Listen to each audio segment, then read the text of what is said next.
2007 साली आलेला साडेमाडे 3 ह्या चित्रपटाने धमाल उडून दिली होती आणि त्याचा आज रिमेक किंवा सिक्वल म्हणता येईल.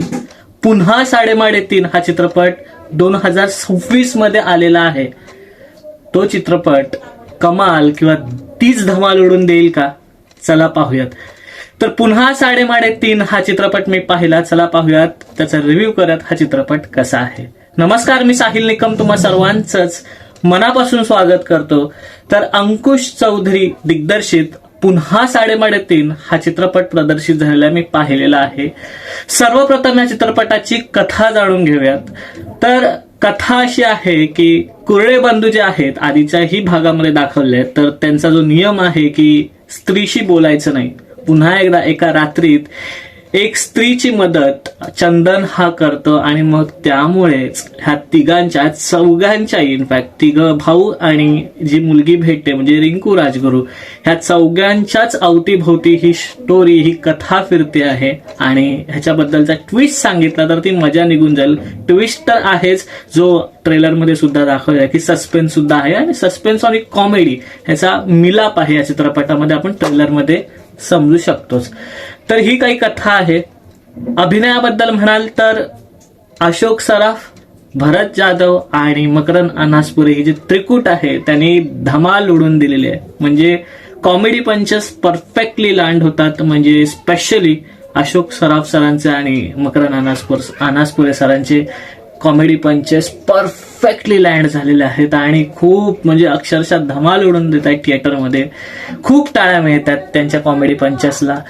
आणि इतरही जण म्हणजे सिद्धार्थ जाधव असतील, त्यानंतर संजय नार्वेकर सर असतील एका तांत्रिकच्या भूमिकेत, म्हणजे त्यांची जी ऍक्शन आहे तर ते वाला सीन असेल, त्यांचा एक लहेजा दाखवलाय त्या भूमिकेसाठी, तर त्यांचाही अभिनय खूप छान झालेला आहे कॉमेडीच्या अंगाने.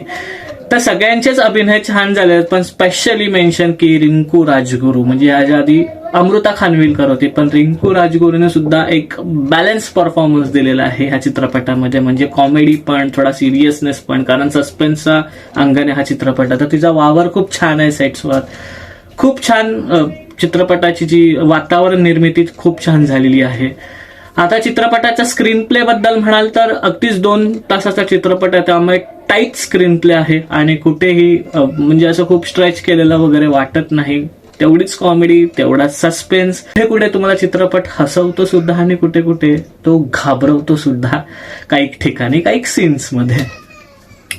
तर खूप छान टाईट स्क्रीन प्ले. आणि आता की चित्रपटाचं जे सेट्स असतील किंवा सिनेमॅटोग्राफी असेल किंवा कॉस्ट्युम्स असतील, लोकेशन्स असतील, तर ते कसे, तर सिनेमॅटोग्राफी म्हणजे बंगला जो दाखवलाय किंवा बाहेरचे जे लोकेशन्स दाखवलेत, सिनेमॅटोग्राफी उत्तम झालेली आहे चित्रपटाची.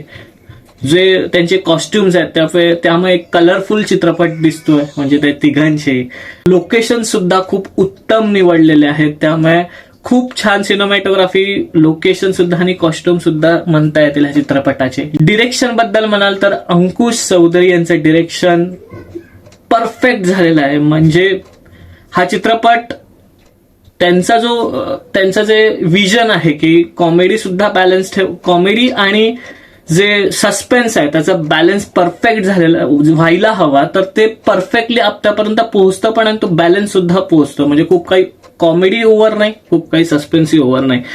तर ते जे भूलभुलैया वगैरे हे जे फ्रँचाईज होते, तर त्याच थोडासा धाटणीचा हा चित्रपट आहे. गोलमाल असेल थोडा धाटणीचा आहे. एकच निगेटिव्ह बाजू आहे ह्या चित्रपटाची, ती म्हणजे हा चित्रपट बराचसा प्रिडिक्टेबल आहे. हीच एक ह्या चित्रपटाची निगेटिव्ह बाजू आहे. म्हणजे पुढे काय घडणार हे आपल्याला कळतं आणि ह्याचं कारण सुद्धा आहे. कारण अशा धाटणीचे चित्रपट आपण आधी पाहिलेत, म्हणजे गोलमाल असेल, भूलभुलैया असेल, असे काही चित्रपट आहेत जे थोड्याशा त्याच अंगाने जाणार आहेत. त्यामुळे आपल्याला प्रिडिक्टेबल वाटते जे पुढे काय घडणार आहे वगैरे.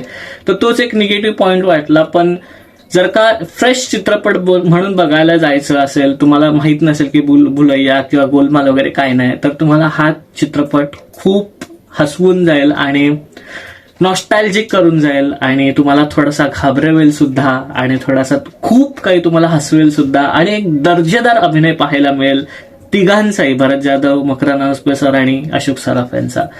तर सगळ्या पॅकेजसाठी हा चित्रपट नक्की पहा. थोडासा जे प्रिडिक्टेबलनेस आहे तुम्हाला इग्नोर करता येईल आणि मराठी चित्रपटाला सपोर्ट करा एवढंच सांगेन.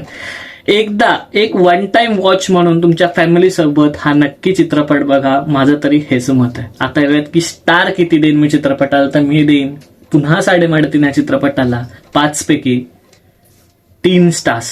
हे होतं माझं मत. आणि तुम्ही चित्रपट पाहिलात का, तुम्हाला हा चित्रपट कसा वाटला तेही सांगू शकता. इथेच थांबूया, पुढच्या व्हिडिओमध्ये भेटू. तोपर्यंत आपलं युट्यूब चॅनल पिक्चर प्लॅटफॉर्म पाहत राहा आणि लास्ट बट नॉट लिस्ट स्वतःची काळजी घ्या.